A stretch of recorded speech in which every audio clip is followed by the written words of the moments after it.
Our great salvation. It's said that God never wastes affliction. Yes, it's true. Sickness, financial struggle, a serious accident, even the sudden loss of a loved one.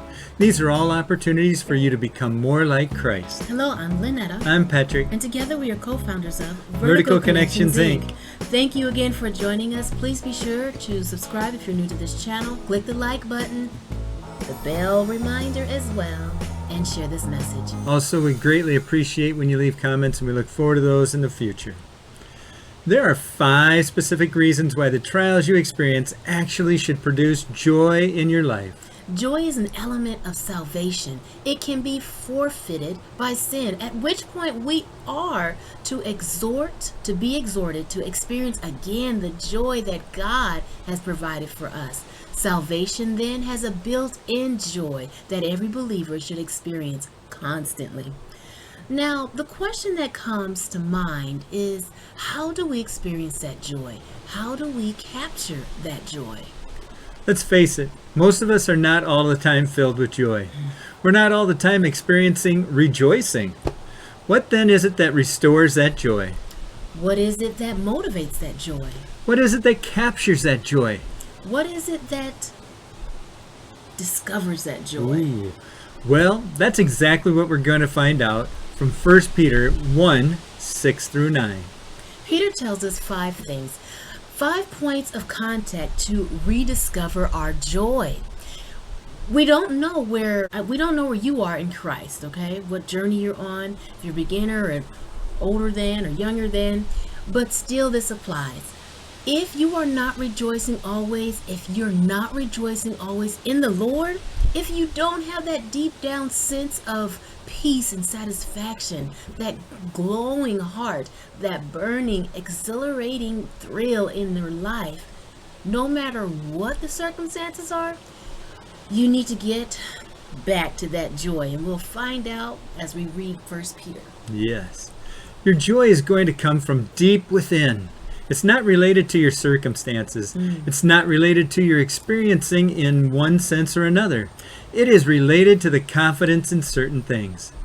The first one comes from confidence in a protected inheritance. Yes. A protected inheritance is the first true principle or belief that brings salvation joy. The next source of salvation joy is a proven faith. A proven faith is so practical. In this you greatly rejoice, even though now for a little while, if necessary, you have been distressed by various trials. Source of joy. Wow. We mentioned that you are to focus on the joy of anticipation. Here is the balance. Here's another kind of joy. Here is a joy that is, even though you are now going through various trials, we must look at not only how we view the future, but how it is viewed in the present. Yes. Joy comes not in the spite of trouble, but because of trouble. It comes through trouble. Yeah. How? Because trouble in verse 7 of 1 Peter reads, so that the tested genuineness of your faith, more precious than gold that perishes though it is tested by fire, may be found to result in praise and glory and honor at the revelation of Jesus Christ.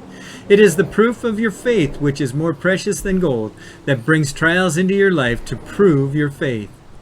Some people think that severe persecution and trials of believers steal the joy of anticipation. That's not true.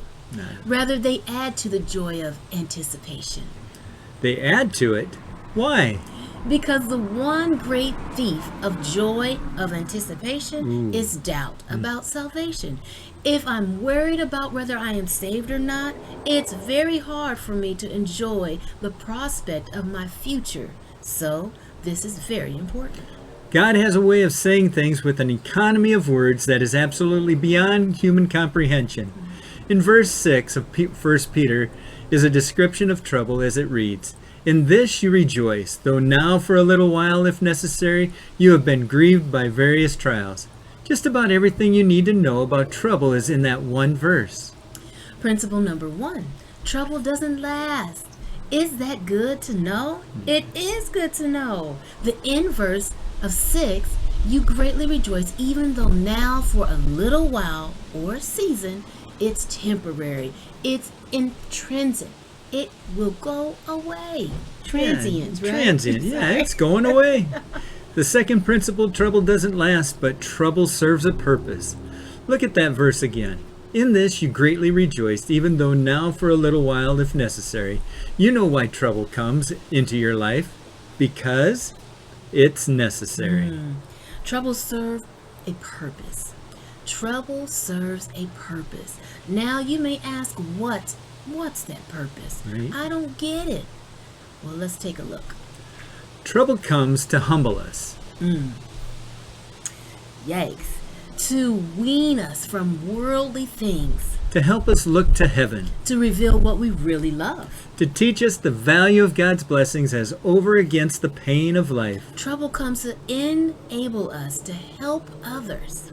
Trouble comes to develop enduring strength in our character, and trouble comes sometimes to chasten us for our sin. Yes. Ouch, ouch. Trouble serves a purpose. In chapter 5, Peter said in verse 10, "And after you have suffered a little while, the God of all grace, who has called you to his eternal glory in Christ, will himself restore, confirm, strengthen, and establish you." the third principle comes out of the verse, trouble brings pain. Nobody ever denied that, even though now for a little while, if necessary, you have been distressed. God knows about it. That's why he brings it. Let's talk about mental anguish. Ooh. Not just physical, but mental anguish, sadness, sorrow, disappointment, anxiety. Sure, trouble brings pain. Trouble doesn't last. No. Trouble serves a purpose. Trouble brings pain. That's its purpose, to drive you from the world to the Lord, to purge your sin, to refine you for greater usefulness. The fourth principle, trouble comes in many forms. 1 Peter 1:6 says, even though now for a little while, if necessary, you've been distressed by various trials or troubles, trials come in many forms. The word is poikilos. It means many-colored. Trouble is many-colored. By the way, Peter uses that same word one other time when he describes the many-colored grace of God. That is a beautiful thought. Trouble is multicolored, and God's grace is poikilos, multicolored. It's as if there is no color trial that God can't match with the color of grace. Grace to match every trial. The last principle, trouble doesn't and should not diminish joy. Notice verse 6. In this you greatly rejoice, even though now, for a little while, if necessary, you've been distressed by various trials. You greatly rejoice, even though you are in trial. The point being, trouble doesn't diminish joy. It shouldn't diminish joy. No. Why? Why shouldn't it diminish joy? In verse 7 it tells us that the proof of your faith, being more precious than gold, which is perishable even though tested by fire, may be found to result in praise and glory and honor at the revelation of Jesus Christ. Now listen to this very carefully. This is a profound truth. Peter says, here's why trials don't take your joy. Here's why trials produce joy. Because if you pass through the test, your faith becomes proven. Oh, yes. When we look at it closely, we can see how God uses trials to help us become better aware of what type of faith we have. Is it superficial or is it true? Be sure to join us next time as we investigate the beauty of our trials and how it is that they produce joy. So until next time, get connected to go vertical. Bye-bye.